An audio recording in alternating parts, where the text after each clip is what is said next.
Alright guys, so it's a new year, 2012, and I guess I want to speak to the atmosphere of what I'm feeling and maybe what might happen, some things that I'm just foreseeing from what I know.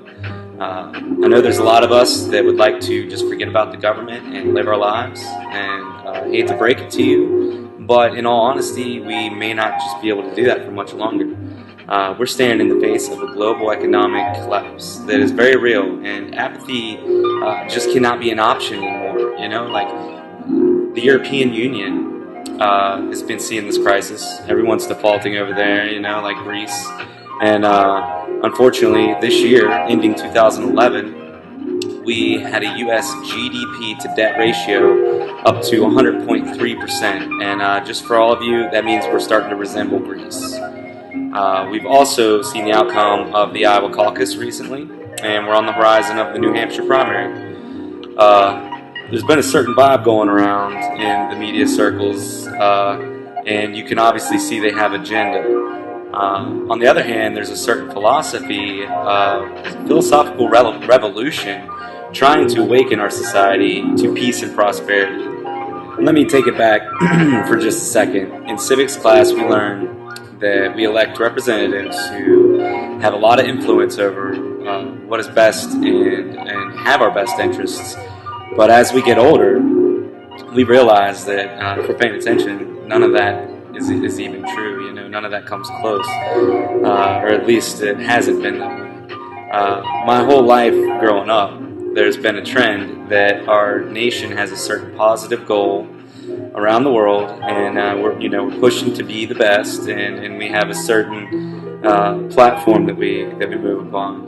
And if you've been paying attention to that, you know it's not been going the way we've been taught. It's like with this spreading of the Iran war propaganda with absolutely no evidence. And in the description below, you can check out the Iran propaganda debunked in 6 seconds.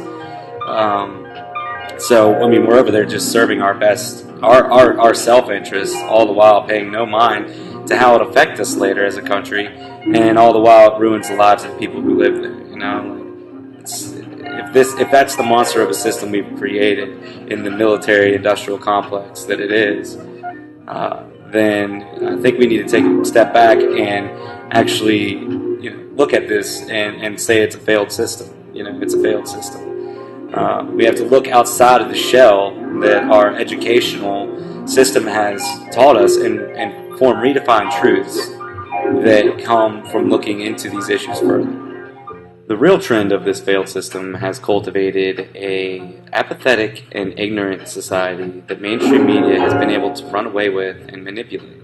And you know this is true when you see people care more about American Idol or The Bachelor or Survivor than they care about this closing, or this threat that Iran has of closing the Hormuz Strait. You know, like easily one of the most pivotal points of all of our societies dealing with oil and where this is going in and out. You know, and they threaten to do this because they've been sanctioned by the United States so many times, and we put them in a corner and then sanctioned them even more. And now they're threatening to close this, which would make oil rise completely to its peak if it's not already there.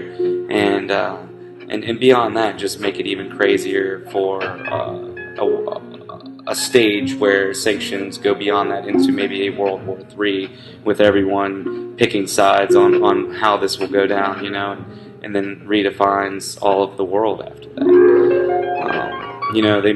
The media is manipulating. That's what I'm getting at here. Is we see that with how in the Iowa caucuses, Rick Santorum can get the undecided vote surge in 1 week after Christmas until the Iowa caucus, and then bam, he's got all of a sudden the exact same amount of pull as Romney. And what does that show about Romney? Like what is going on here? You know, there's a lot of hype. That's what's going on.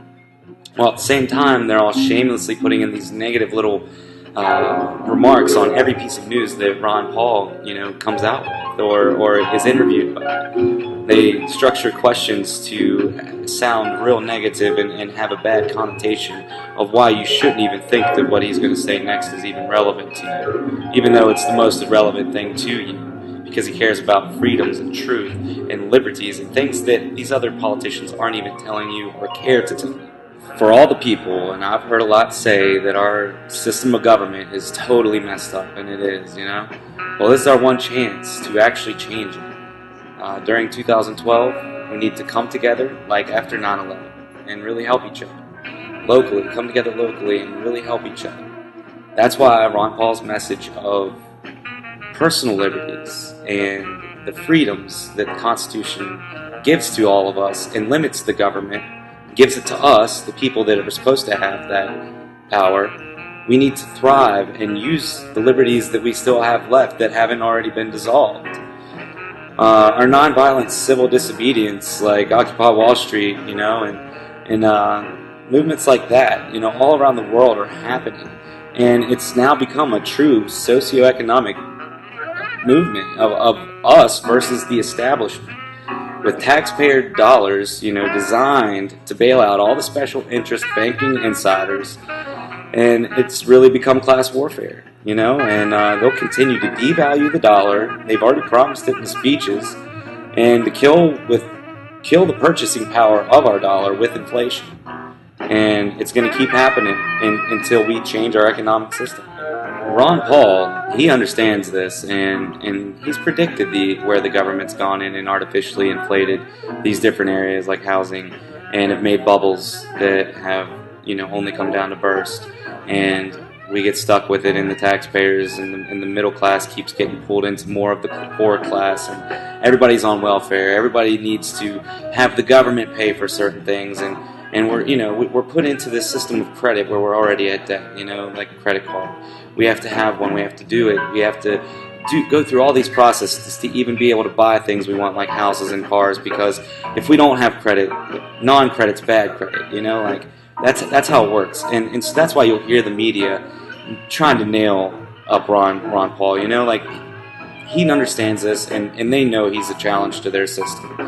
And this system is something that they're willing to protect in any manner at all, whether it's, you know, having to put out lies on this kind of media, or even slander him, which they've done.